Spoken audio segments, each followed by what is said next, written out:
getting everybody ahead, especially himself with all the kills he picked up. So cool to see him on a carry champ.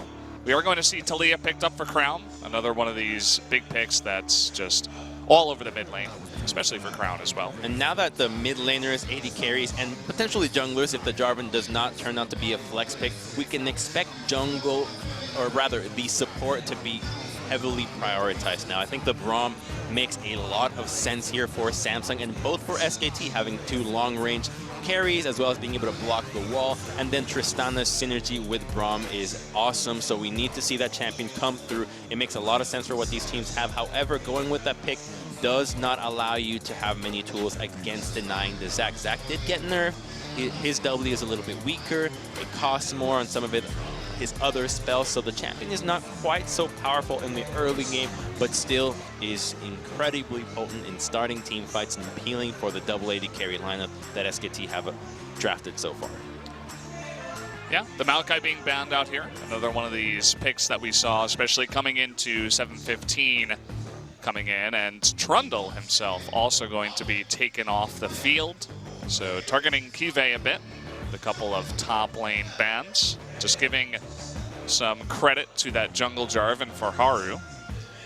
And this is really interesting to see because the Trundle we saw in the Afrika matchup was used against the Cho'Gath, and it's a great answer to the tanks and also into the Zac. If Zac jumps in, we've seen a million times AD carries hit that blob and he seemingly absorbs all the bullets and nothing happens to him, so the Trundle allows him to actually go down, but by removing him, Samsung will respond with the Cho'Gath themselves. But is it worth perhaps a Braum? Even though it hasn't been one of Wolf's favorite picks, it likely can be taken still here, even though it's not one of his most played, just because of the simplicity that it comes through. But Alistar still remains, and that's going to be the pick for him. He's just been so stellar on this pick, making it work, and you have a solid lineup for SKT with two range AD carries and what appears to be an AP Kennen top, which we criticized that of Marin a whole lot, but I gotta say, this is actually the one time where in the composition it makes some sense, because you have it engaged from the sides, you need an AP source, and it is going to be a great lane into the Cho.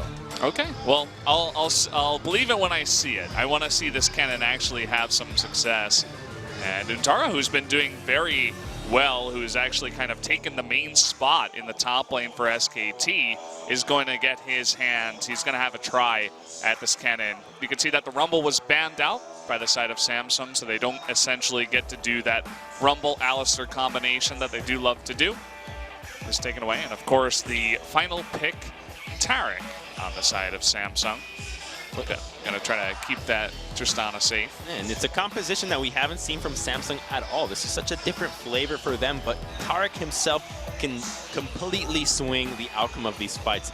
What SKT wants to do, just go in with the combo from Zac and Alistar, have Untara flank, and then burst everybody, be able to take on her, or take her on in a 1v1. Watch out for this, though. The culling is coming out. Crown getting super low. The last bullet is going to take him down. First blood, a solo kill to Faker on the Lucian. Look at that. His eyes are wide open. It's like, are you serious? Did you not just burn your heal or flash? And I am just as flabbergasted. What's up, Crown? This guy has been known all split long for saving his summoners. And by the way, they've known where he's been for a long time. Will they go for the gank?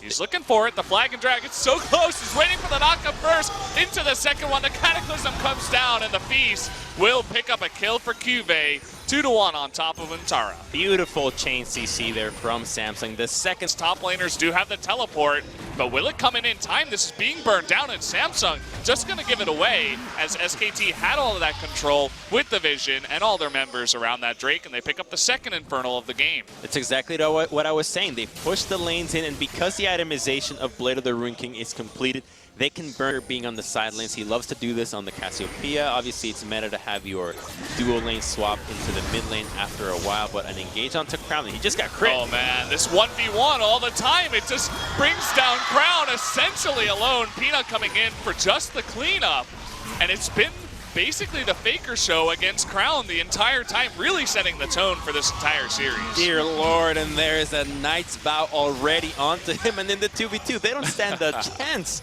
in this situation. And as you say, it's the Faker show. It was the Faker show. In the 1v1 begins, and the culling comes out, and the flash is used, but it's not enough. Faker with another solo kill onto Crown. He's just too much on this champion right now. And in none of those kills, Faker even has to burn any summoners. He has been stomping Crown. It's not even close. With almost 100 CS advantage on them, solo kills left, right, and center. This matchup could not have been more one-sided, and Lucian has to be banned for the rest of the series because I just don't see what Crown is going to do against him anymore. It seems like a mental block at this point. The flag was used for Haru. He's going to have to flash for this one, but they go for the counter engage. They get Ruler in the back. There's the stun. The Cosmic Radiance does come down, but the rest of them are going to be in bad position, and a couple of them do get taken out. Nice disengage and pull off of that Baron to get a couple more kills, and they should rely on Wolf here to just push Haru out as the Baron is going to go down. They might even get Haru here as he's playing a little bit too close. He gets extremely close, and there's the culling, and Faker will get another kill on his Lucian. Just taking names with the culling. My God, he's got everybody on the hit list. Who else is going to be next for Faker to take down? And SKT just playing some beautiful League of Legends, utilizing their champions, the pressure, the mistakes that Samsung is providing for them, and never letting go. Here we go. Another look at the fight. As soon as Zach jumps in, you know what the plan is, and sure, Kennen gets knocked back, but it's already a 4v5. They don't stand a chance against this. Cosmic Radiance is not going to do anything for them when you don't have your Talia, when it's only Tristana dealing DPS. And the cleanup was easy enough for them as SKT is running away with this game.